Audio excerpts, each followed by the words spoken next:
Hey guys, Ben Crosswhite here, and today we're going to talk about lower abs and how to activate them properly, some myths that are behind that, and some truths that you may have heard as well. We're going to break it all down for you. But we have Bethany here, and Bethany Leo is her YouTube, and she and I are going to start pumping out some new videos together in a week. So we're a week out. It's going to be daily videos, right? Right.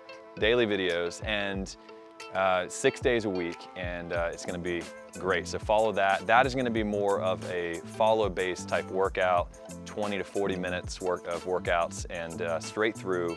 A lot of times no repeat, and we're going to have individual days that you can follow along. I know we got legs and booty, we have legs and back, we have some HIIT training, we have abs and core and arms mixed in there too, so it's going to be a lot of great stuff, a lot of content. So lower abs, I want to start by saying a lot of lower abs can be developed separately from upper abs. The big thing with lower abs is always from the legs up. You never want to go from top down to legs. So if you're doing a traditional crunch and your upper body is folding in towards your lower half, it's typically going to be the upper abs. Now you can separate the abdominal wall, which is the rectus abdominis, because the nerves connecting to the lower abs are going to be different than the upper, so you can activate them differently. The fibers are going to run down a little bit, kind of diagonal, so hitting a little turn in there in a lot of the ab exercises is good as well. It's going to activate those fibers even more so. So we're going to show a couple exercises here. Bethany, you can go ahead and lie down.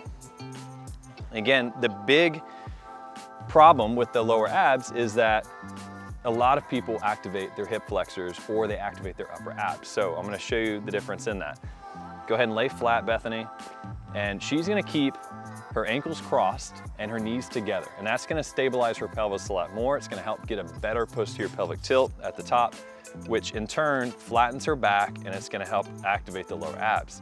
The reason that's important, if you don't do a pelvic tilt and roll the pelvis to where the back gets flat, and you can't put a hand under that lower back, just like that, perfect, then that means that it's more of the hip flexors and less of the lower abdominal. So the hip flexor or the iliopsoas muscle is going to cross over, and it goes back up into the back. It connects into the spine, but it's the one that raises the leg. It's what a lot of people work when they think they're doing lower abs, but they're not.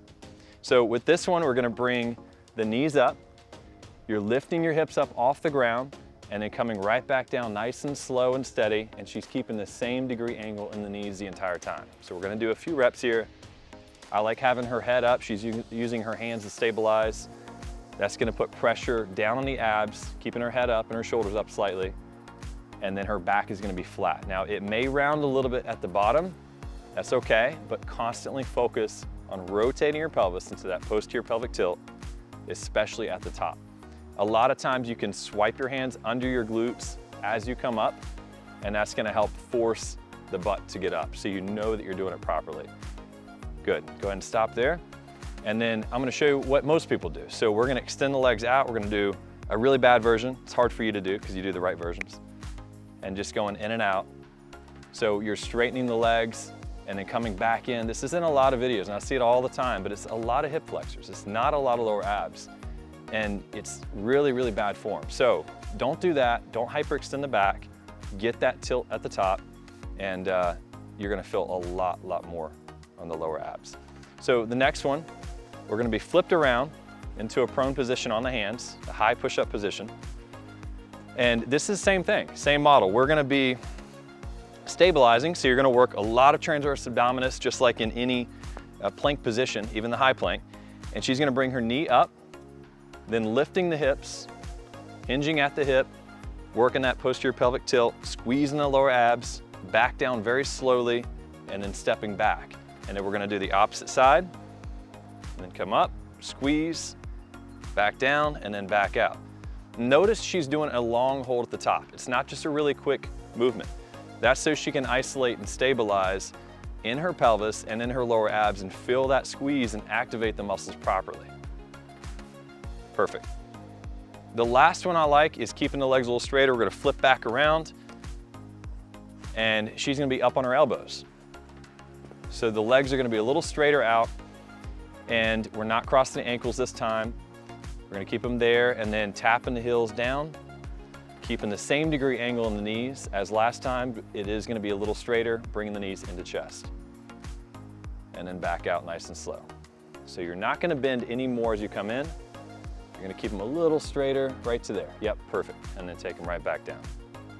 And the elevation is going to be different. Obviously, if you take the leg straighter, it's going to be a little harder, but you just got to make sure you're rolling the hips at the top. Even if you're doing a leg raise, a hanging leg raise, obviously it's all about adding more pressure from your legs and more weight depending on the leverage that you have.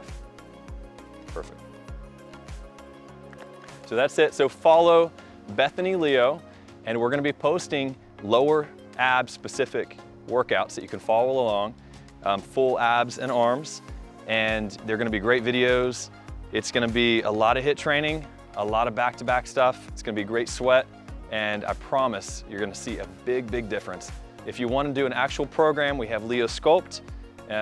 Feel free to go to leosculpt.com and check that out as well. It's a 6-week program. Over 6,000 girls have done it so far, and Bethany is the main one leading that. So thanks for watching.